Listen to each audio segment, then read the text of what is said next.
Mika Tata, inilah alasan atau hal terberat atau tantangan aku selama aku ngonten. Kalau Mika apa, jawab di komen. Sekalian Mika kita berkisahan dan temenin aku bersesimpun dan berkemas hari ini di rumah Belantara ya. Halo guys, udah lama saya dekat sini, baru inilah saya terberani pula membuat video ini. Sebab biasanya kalau bantu-bantu kakak saya macam ini saya tak videokan. Puan saya bantu-bantu tuh mentok-mentok cuci piring sama gantung baju nih je. Jadi gitulah Mika ya, namanya gue singgah sana kakak saya. Jadi kakak saya lah yang tahu macam mana cara membersihkan dan merapikan rumahnya. Jadi saya nih apa yang bisa dibantu itu aja. Tak pandai nak memandai itu kalau tak disuruh. Sebab kalau misalnya saya simpon nanti hilang, apalah ada. Hari ini sudah jadwalnya kakak ipar saya itu untuk mencuci baju. Jadi ini saya bantu menggantungkan. Mika nampak kan pas bagian awal tadi dah banyak menggantung. Itu Mak Sutilah yang bantu. Kata saya biar saya aja nanti sakit pinggang itu pula. Sempatlah pula saya tadi tu merajuk dulu baru dia lepaskan kerjaan tu kan. Nah kata saya nanti kau sakit macam mana. Awak dah ni lanjutlah kita berkemas. Tadi dah selesai baju yang tua, yang dewasa, ni lanjut pula ke baju budaan. Jangan tanya kenapa akak tu masang apa nama dia tu, hanger. Mika nama dia apa, pokoknya jepitan bukan jedai, apa nama dia, gantungan itu duduk. Kenapa? Karena saya mengurangi sakit pinggang. Daripada saya duduk berdiri mending kata saya duduk aja lah. Kalau cucian di Raja tak dapat macam gini, sebab dulu cucian Raja kan tak pakai cuci mesin. Nah ini cuci mesin jadi cepat kering, jadi pas kena baju awak yang ada ni tak basah. Itulah juga jadi alasan kenapa dijemur di dalam rumah, sebab sebentar aja kering. Apalagi panas seharian kan di dalam rumah kering Mika. Beda lagi dengan baju budaan Mika, karena memang budaan ni cepat bersilih atau berganti baju gitu. Jadi mau tak mau baju ni kalau panas, kalau tak hujan kan dijemur di depan ke dapur sini nih. Kakak ni depan ke dapur, dapur. Tapi dapur bagian depan, macam mana tu? Intinya dijemur dekat bagian belakang nih. Kan biar kena matahari sebab budak ni nak cepat pakai baju. Kalau saya tak ke mana-mana untuk apa ganti baju kan, selagi masih wangi kan. Sebab kalau misalnya banyak cucian tu, sian pula kakak saya. Saya pun kan bantu macam gini aja. Paling-paling mantuk-mantuk bilas je. Memanglah kalau ditengokkan kan orang tu jarang berganti baju, tapi sekali nak mencuci macam gini banyak. Masya Allah. Sama pula dengan baju orang tua banyaknya, cuman kecil-kecil. Habis tu tadi tu sebenarnya kami tu menjemur bagian dalaman, tapi tak direcord sebab malu Mika ya. Jadi ni tahu-tahunya dah selesai dan naik langsung ke atas atau lantai 2 sebab di sini tempat memang menjemur mansut-mansut pengantin. Sebenarnya Mika biasanya kakak saya tu kemarin-kemarin pas awal-awal lagi di rumah nih, dia tu memang jemur di atas nih Mika, di dalam rumah aja. Sebab di atasnya kan terhumap, jadi cepat gitu kering deh. Makanya ini tuh dijemur di atas biar cepat kering. Cuman tak sanggup Mika bayangkan bawa bersangkit-sangkit ke atas menjemur, macam mana penatnya doh. Kalau awal-awal memang telap, dah lama kelamaan encok juga wai. Ini kita lanjut turun mengantar hangkit, bukan sangkit. Lanjutlah kita naik pula membawa vakum. Ya, apakah ini pertama kalinya? Tidak Mika, ini sebenarnya dah kesekian kalinya aku dah pakai ini. Mungkin kalau kata Daeng, ini budak ni ngonten aja makanya bebersih rumah. Sebenarnya kalau ada kakak saya tu segan nak berkemas. Takut ngapa? Bukan ngapa, kalau tak ada orang di rumah ni saya bebas nak berkemas. Cuman ini kan demi tidak juga demi konten kan, sesekali kita membantu kakak kita kan sebelum kita menjelang nak balik tadi tu kan. Wallahi, iya hari ini tu saya tak ada niatan nak mengonten. Mereka tahu tak, hari ini tu saya meniat untuk mengkode puasa Ramadan saya yang tertinggal 8 hari. Ini dah 5 hari saya membalas, bukan membalas, maksudnya mengkodak. Sisa lagi 3 harinya, bila lagi masa. Itulah makanya disempat-sempatkan. Memang gitu, mengkodak puasa tu dekat-dekat nak bulan Ramadan kan.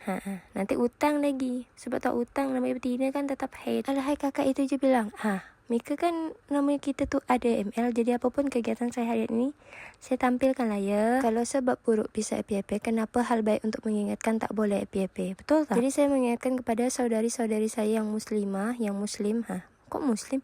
Muslimah maksudnya saya tu.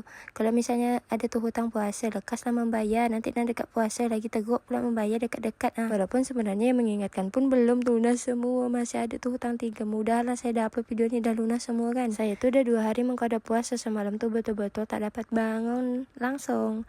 Mika tahu tak kenapa? Karena saya kalau memang puasa pertama tu entah ngapa penat, tepar, lapar semua. Dan hari ini day 2 mengganti puasa, taguh saya Mika sampailah saya tak tidur siang. Sebab kalau saya tidur siang tu lesu badan. Dah ini kita mengemas kamar kedua. Rumah Kak Mariani ada 2 tingkat dengan 3 kamar. Pokoknya kita berpakuman lah dari atas ke bawah, sebab sampah tu kan jatuh dari atas ke bawah. Takkan ada dari bawah ke atas kot. Itu doa. Dah kita balik aja ke judul tadi, kepanjangan kisah, maafkan saya ya. Intinya Tantangan saya selama ngonten tuh adalah yang pertama adalah diri saya sendiri. Kenapa? Rasa malas yang melekat betul. Kalau saya dah malas buat konten, malas betul. Tapi kalau dah gila buat konten, sehari tuh bisa 4-5 biji konten langsung. Tapi minimal paling kini mungkin 2-3 biji lah paling besar. Mentok-mentok sehari sekali, mentok-mentok sehari 2 biji konten, mentok-mentok sehari tak ada sama sekali. Itulah saya sebut mager. Tantangan yang kedua adalah untuk memilih waktu mengedit. Saya tuh kejar-kejaran sebenarnya sama memori saya nih. Sebab katanya kalau HP saya ini dah panas, maksudnya tuh dah mulai cepat panas tuh berarti karena memorinya tuh terlampau banyak atau terlalu penuh. Jadi tuntutan saya itu adalah kalau bisa diusahakan setelah saya tuh membuat video ini langsung diedit, jadikan konten. Itulah makanya saya tuh kalau udah mengedit konten nih, terpojok sedikit terdiam tuh berarti artinya saya lagi mengedit konten. Kalau masalah mengedit nih sebenarnya saya suka, cuma tergantung kontennya apa. Macam gini tuh kan suka, cuman durasinya panjang. Mika tahu tak? Waktu 8 menit nih aslinya 1 jaman lebih. Pun di realita aslinya mungkin dah berjam-jam. Dan alasan atau tantangan terakhir adalah mengisi suara. Kalaupun misalnya seandainya di rumah sendirian pun, kita tak bisa nak mengontrol binatang yang berbunyi, gelombang yang berbunyi, tetangga yang berbunyi. Pun apalagi kita kalau di rumah ramai, apalagi rumah kakak saya ini kan alhamdulillah ramai. Makanya saya kalau dari sini ngisi voice over tuh tunggu orang tak ada di rumah. Atau pas malam jam 10 sampai ke jam 12. Macam yang sekarang nih, pun kalau ngisi suara bagusnya terkena mood kita tuh bagus macam sekarang nih. Sebab kalau terkena lemas, siapa nak dengar suara orang lemas? Tak ada kan? Dah itulah mungkin kira-kira dah sekian banyak yang mungkin bisa saya simpulkan. Ada 3 hal yang membuat saya tuh atau tantangan saya selama ngonten. Kira-kira kalau Mika sebagai konten kreator, apa tantangan Mika selama Mika ngonten? Jawablah di komen, kita sharing ya. Kalaupun bisa sesama kita ngasih saran lah macam mana tutorial caranya, tantangan tuh tak besar-besar sangat tadi kan. Oh iya Mika, di sini bagian dekat kamar saya tak simpon. Kenapa? Bukan tak simpon, tak saya record sebab saya nak cepat kan. Ini dah waktu masuk tengah hari, orang dah makan, walaupun saya memang tak makan di sini kan sebab katanya tadi puasa. Pas bagian dapur saya tak bersihkan sebab kata kakak saya dah dia sapu. Lanjutlah kegiatan terakhir di sini, saya langsung aja melempar hambal yang sudah dipakum tadi ini. Nah lanjut kita membersihkan pakum dia. Mika nampak tuh banyaknya, Masya Allah kan, mantap juga pakum nih. Cuman itulah, kalau kita biasa nyapu mungkin setengah jam, kalau ada pakai pakum tuh mungkin ada 1 jam. Oh iya, banyak cengkone ini, tahu-taunya kita dah masuk waktu sore atau senja. Mika jangan bilang saya tak mandi ya, saya mandi lah. Tadi tuh saya berbuka dengan lauk ayam, ada kangkung tumis, sama ada sambal goreng jengki. Nah ini lanjut saya tadi ada juga minum Milo. Jadi sini saya lanjut berbuka dulu ya Mika. Ingatkan tuh Mika, jangan sampai terlupa nak mengkodok puasa. Kita saling mengingatkan aja ya, kalau saya salah tolong diingatkan. Dah selesai saya makan, dah selesai juga cerita kita. Makasih Mika udah nonton. Bye Mika.